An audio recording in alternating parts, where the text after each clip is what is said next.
Good evening. How y'all doing? All right. I'm doing fine. We're going to get started. If y'all don't mind, bow for a word of prayer. Just silent word of prayer about the people in the hurricane area and some of the lives that were lost. So just say a silent prayer if you don't mind, please. Thank you.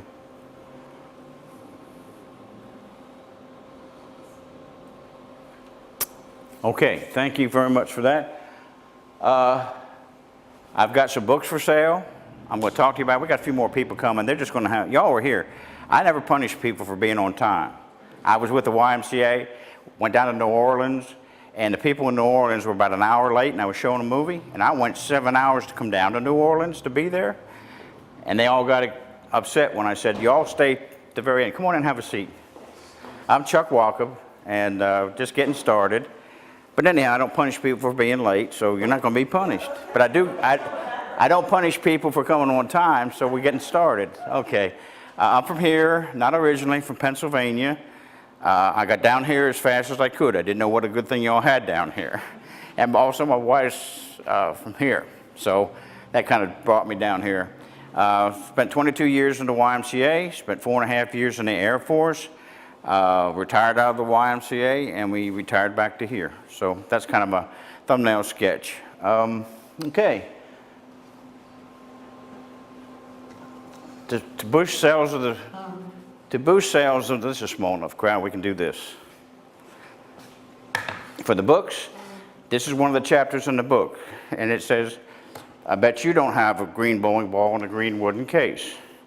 I'm going to start the story, and if you want to hear the end of it, the book's for sale over here on the way out. $10 for the Air Force book, $12 for the Duck and Geese book. By the way, I want to make sure you realize that you got to get them tonight because these books are flying off the shelf. Thank you.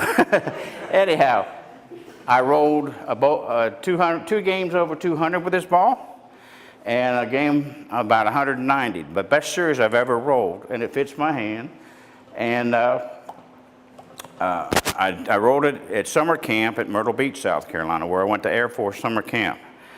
And if you really want to find out why I have it this way, like I said, the books are on sale for $10, $12. If you have, anyhow, that'll work that one out.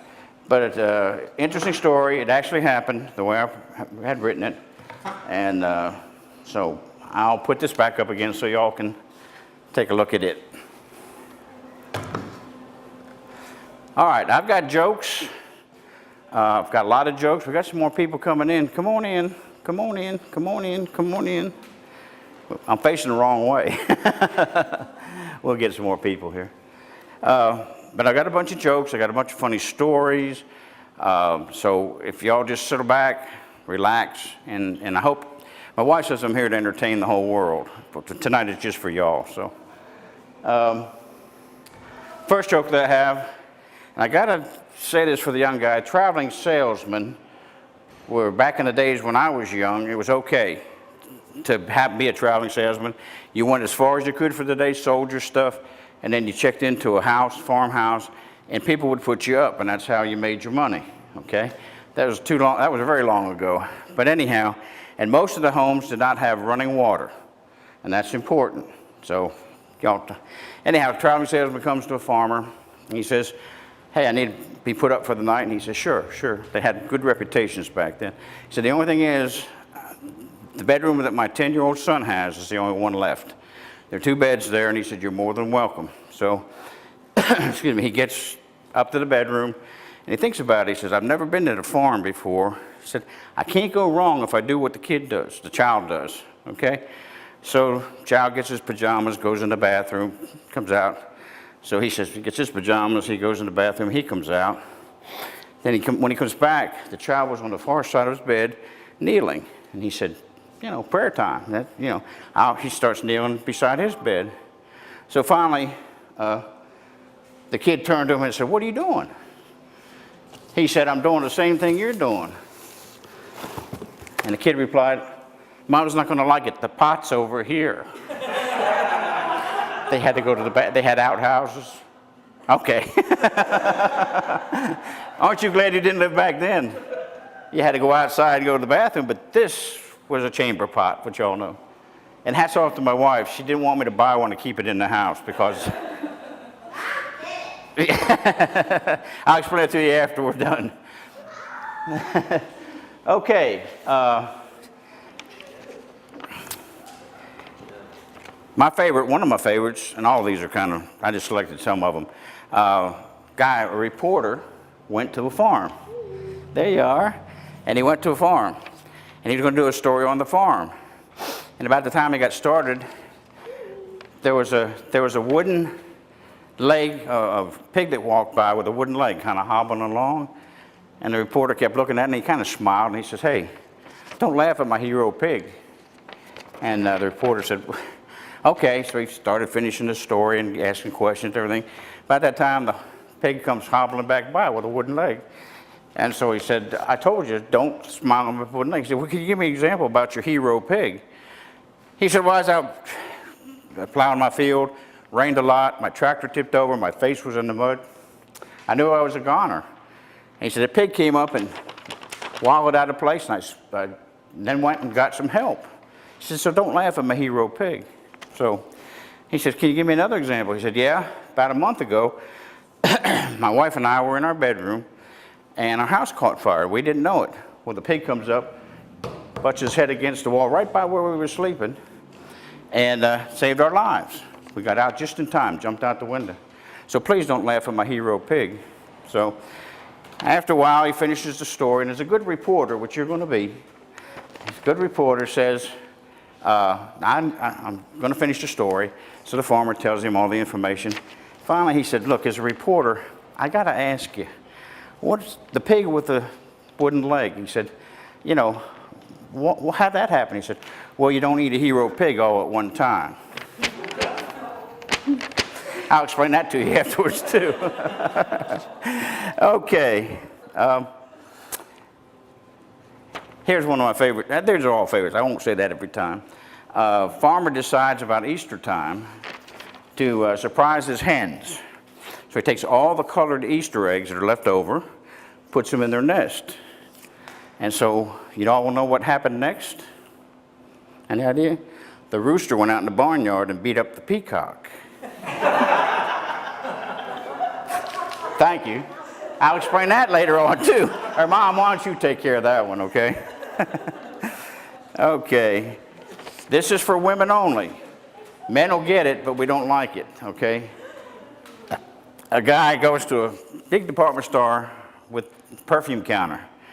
Actually, the cosmetics counter, and the salesperson says, "Can I help you?"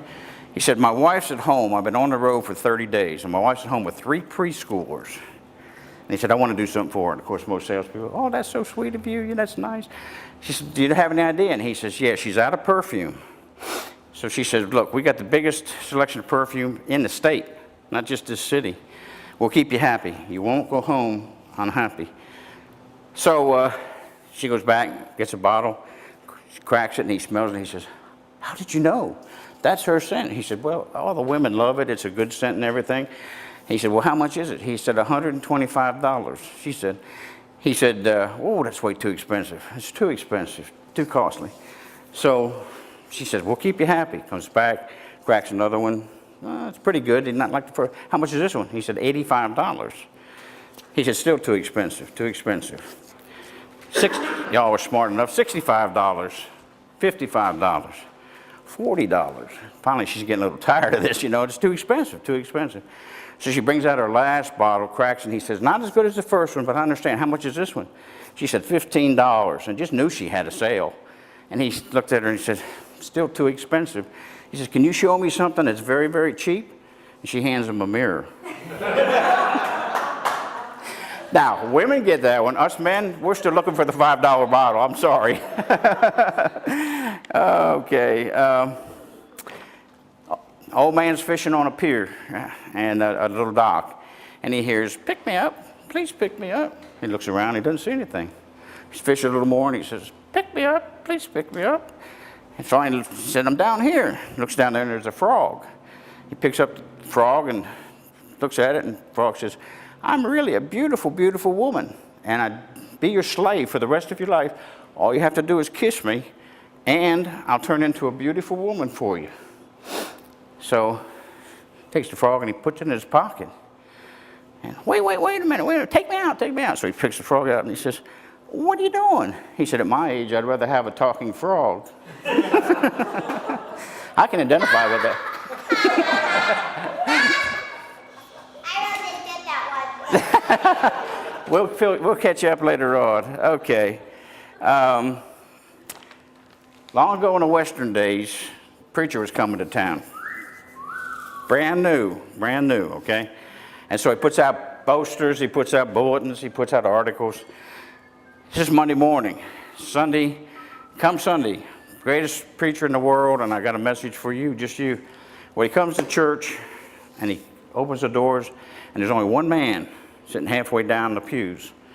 So he goes up to the man, and he says, let me ask you something. He said, what do you think? And he said, what do you mean?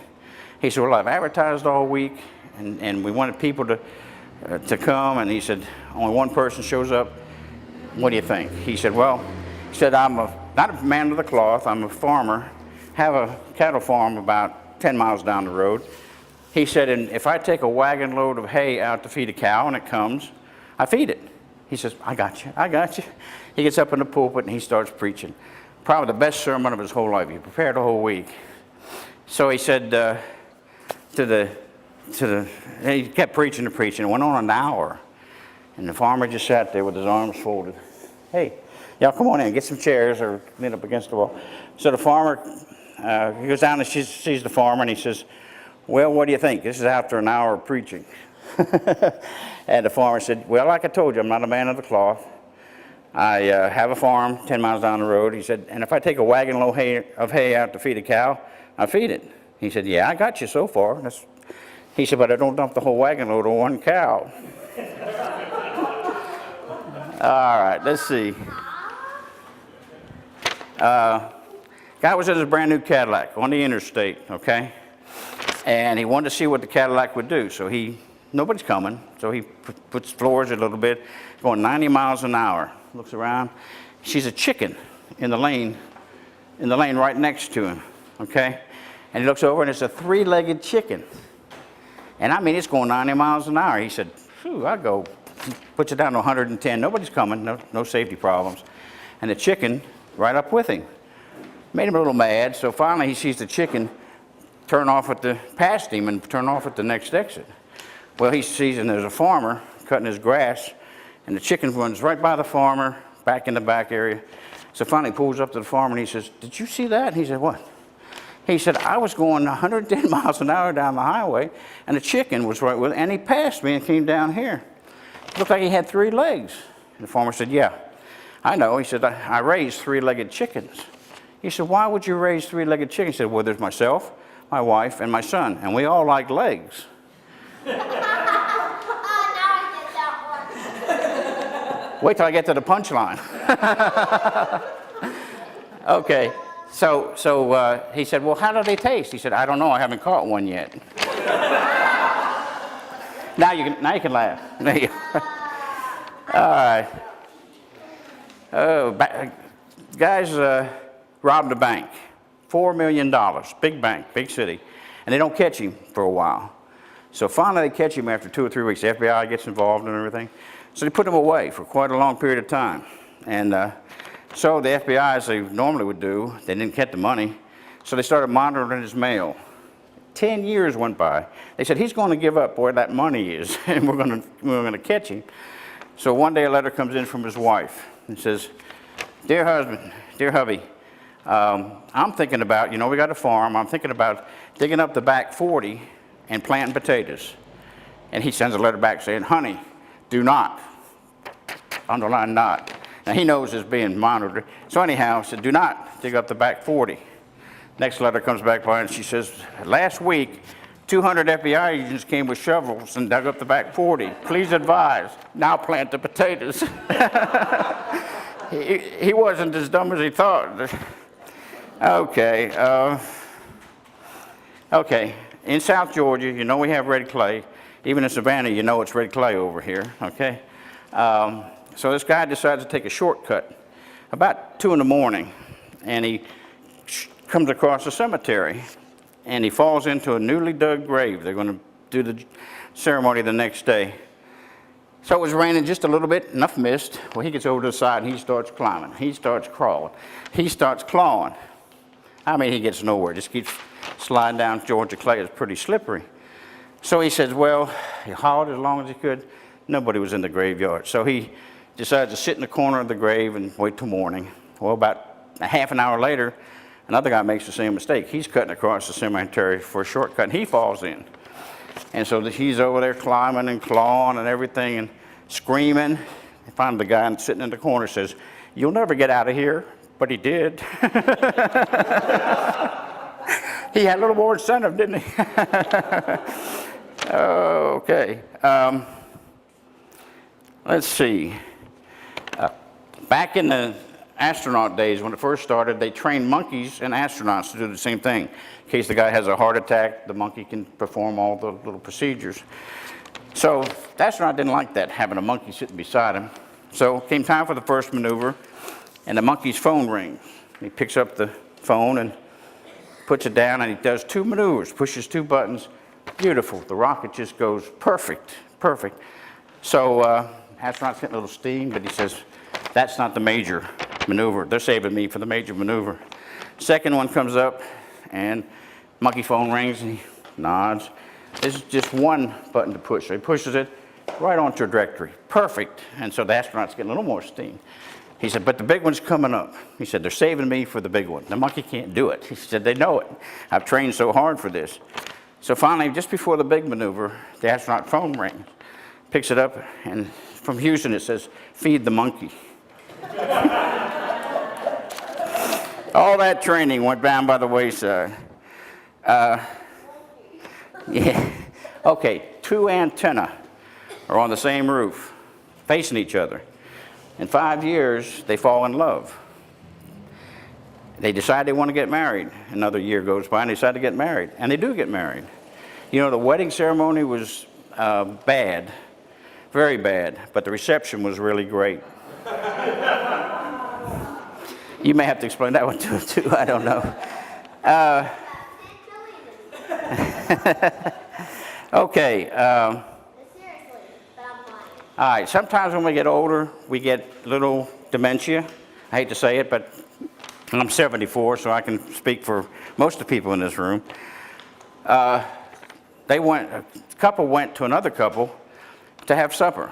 And so they were having supper, and the gals were in the kitchen doing the dishes. And the guys were back there talking. They said, hey, he said, you know, we went to a fantastic restaurant. The service was great. The portions were so big. The prices were so little. He said, well, you know, we've been looking for a restaurant kind of like that, my wife and I. And he said, what was the name of it? He thought for a second. He said, what's the name of a flower that has thorns and is red? And the guy says, Rose. He hollers out, Rose! What's the name of that restaurant we went to last weekend? We'll explain that one afterwards, too. Okay. Some cows in the field, and a milk truck goes by, okay? And on it has pasteurized, homogenized, vitamin D, you know, enriched with vitamins and minerals and all kind of stuff. One cow turns to the other, reads it, and says to the other cow, makes you feel a little inadequate, doesn't it? All right, okay. Farmer decided he's going to get a brand new bull. He didn't think the other bulls were servicing the cows the way they really ought to. So he gets a great big Brahma bull, puts it in the corner of a field. And so the other 3 bulls go to the very far side over there. And the older bull says, I don't know about y'all. He said, but I'm not giving up any cows. And so the middle-aged one gets up and he says, don't know about you. I'm not giving up any cows. So finally the youngest one, runs over in front of the Brahma bull. He snorts and he paws and he challenges the bull. The bull just kind of sitting there, you know. So he runs back. Young bull joins the other 2 and he said, are you crazy? What are you doing?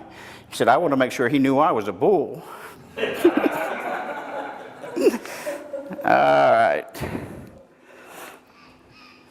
All right. Polish astronauts. I hate to make fun of people, but I come from the Polish descent area of Pennsylvania. So I need to tell one about them. Seriously, I was on a plane, and this guy next to me to my right wanted to hear jokes. And he liked jokes, and he had a couple for me. And so this guy next to me, and so I got to the Polish part of the joke, and I said, I've got a Polish joke to tell. And so the guy nudges me, and he says, I'm a Polish descent. He said, Polish descent. He said, so I turned to him, and I said to him, listen, I'm going to tell the joke to this guy. Then I'll turn over to you, and I'll tell it slower, and I'll explain it to you. And the guy asked me, he said, do you still have your front teeth? I said, he's not going to do anything on the plane. He'll get arrested. But anyhow,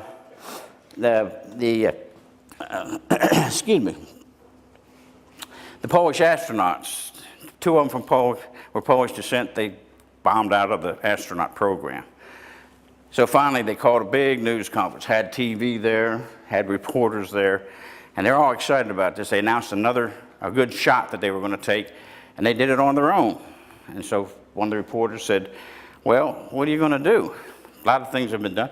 He said, well, we're going to take a shot and land on the sun. And the reporters started closing up their books, started closing up the TV, the cameras and stuff. And they said, what are y'all doing? He said, well, don't you realize that the sun is very, very hot? And he said, we thought of that. He said, we're going to land at night. But that was not right. Just one side of the earth. I paid him to sit there, by the way. Can you do my joke now? Your joke? All right, you tell your joke right now. Alright. A man went to the dentist. He only had $1, so he got buck teeth. Here, you want to finish the joke? Oh my. Yeah, I got some younger ones for you. Go ahead. Why did the skeleton not cross the highway? Anybody? Well, how about he didn't have the guts for it?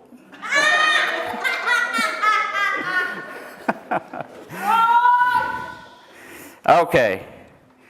There's another one about the guy was traveling from one place to another.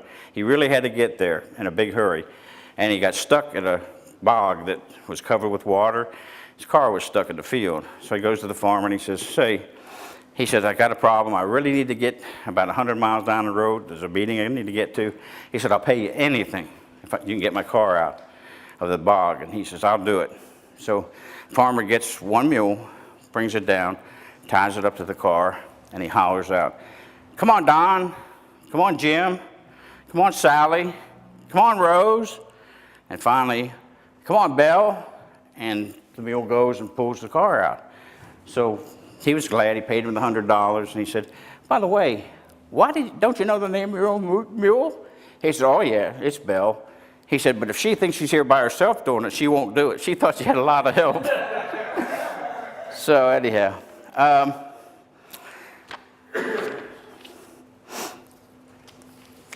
let's see. Now I got to reach back. I thought I'd be done in about 15 minutes ago. Anyhow, there's a lot of jokes. Trying to think if there's any. Baby, help me out. I will tell you this. Go ahead. I want you to give my wife some applause. She's heard every joke that I've told 20, 30 times. And really, I try not to think of the punchline. That's the key to being a comedian. If you think of the punchline, it's done. So we had a church group at our house, and I got halfway through, and I thought of the punchline. It was a funny joke, too. It was a long one, but anyhow, so I started to laugh. Couldn't complete it, so I pointed to my dear wife, and she completed the joke word for word. So that's a good woman. It'll do that for you. You could tell the one about the engines that go out in America. The what? The engines that went out. Thank you. She's listened to me. Okay. Plane leaves New York going over to Europe, okay?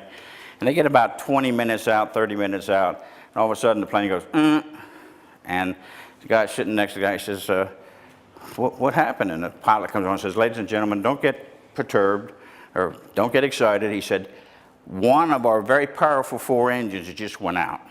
He said, don't worry about it. Their other 3 are very powerful. He said, the only thing it's going to do is going to set us back 15 minutes in landing time. So adjust your watches accordingly and you're thinking accordingly. And he said, we're fine. He said, please relax and enjoy the rest of the trip. Excuse me, another half an hour goes by. The pilot comes on and says, ladies and gentlemen, the second of our very powerful 4 engines just went out. He said, now, they're powerful. He said, we have enough fuel, we're going to be fine. He said, but it's going to put us back 40 minutes. So you adjust your thinking and your watches accordingly when we land in Europe. About 25 minutes later, and finally, the pilot comes on and says, ladies and gentlemen, I'm telling you, we have powerful engines. The third of our 4 engines, but we got one left, and he said, there's plenty of power, plenty of power. They designed the plane this way. So he said, it's going to be an hour till we land, longer than what we were scheduled to. And so finally, guy next to him was probably Polish descent, nudges him, and he says, I hope that 4th engine doesn't go out. We'll be up here all day. Let me think. Help me out, baby. That was going to be my last one. Heather, my wife's calling time. Do we have a 5-minute extension? Of course. See, you're overruled. I have another interview I have to get to. Oh, okay. All right. I'll tell you what I'll do. That may be, y'all might have other things planned too. I've enjoyed doing this, but the last one is for everybody. Guy goes to prison, has a cellmate. 10 minutes after lights are out, somebody hollers out 37, and everybody in prison laughs, but this guy. And so he doesn't want to be a rube, you know. He wants to be like one of the boys, so he doesn't say anything.